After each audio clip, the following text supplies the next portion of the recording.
and today I am looking at Zechariah chapter 2, starting in verse 1. Then I looked up, and there before me was a man with a measuring line in his hand. I asked, where are you going? He answered me, to measure Jerusalem, to find out how wide and how long it is. Then the angel who was speaking to me left, and another angel came to meet him and said to him, Run, tell that young man, Jerusalem will be a city without walls, because of the great number of men and livestock in it. And I myself will be a wall of fire around it, declares the Lord, and I will be its glory within.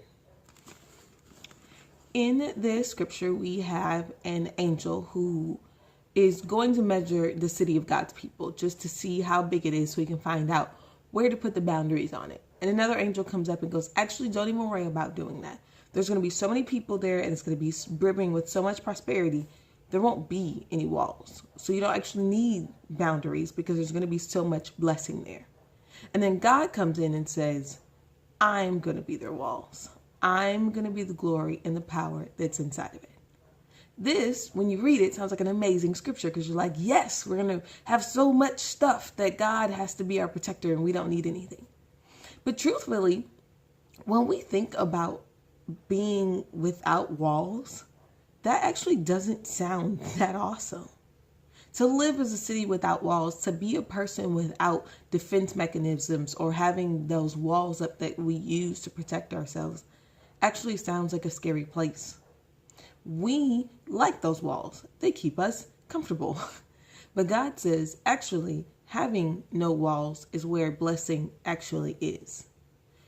Could it be that we are stopping ourselves from growing in number and having livestock and promise and going forward in life and seeing our promises and dreams be discovered because we continue to live with walls?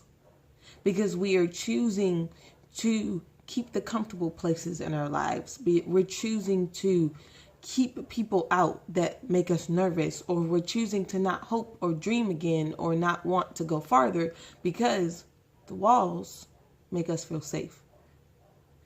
The catch here is not just that God said, I want you to live without walls, but he says, I'm going to be your walls. I'm your protector. When you are in a situation where you find yourself maybe falling in love again. Problem is, the first time you fell in love, it worked out real bad for you, and that was a broken heart. And you go, I am never going to let somebody treat me like that again. And God goes, actually, the only way you're really going to have a healthy relationship is if you let yourself go into a place where you go, somebody might treat me like that again. Because it's not our walls that keep us safe. It's God as our wall.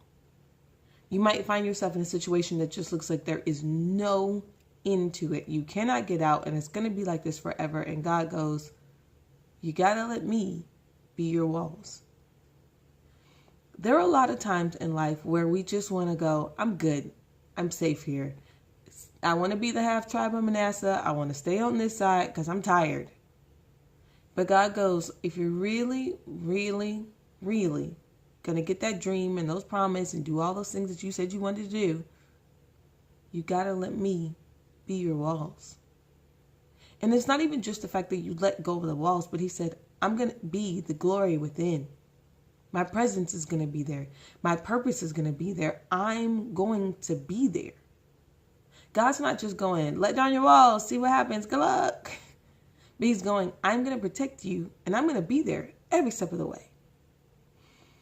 That's what God's economy calls trust. Fully letting go of everything. Scary or not, that's what God's asking for us. And he knows it's scary. That's why he said, don't worry, I'm going to be there. If you look through the Bible when he was looking at Joshua and a whole lot of other people, right before he asked him, goes, hey, go ahead in there. First thing he says is, don't be scared. Be of good courage. I'm going to be with you. You're going to have trouble in this world. Don't worry about it. I'm going to be there. Because he knows full well what he's asking us to do is scary. But he says, don't worry.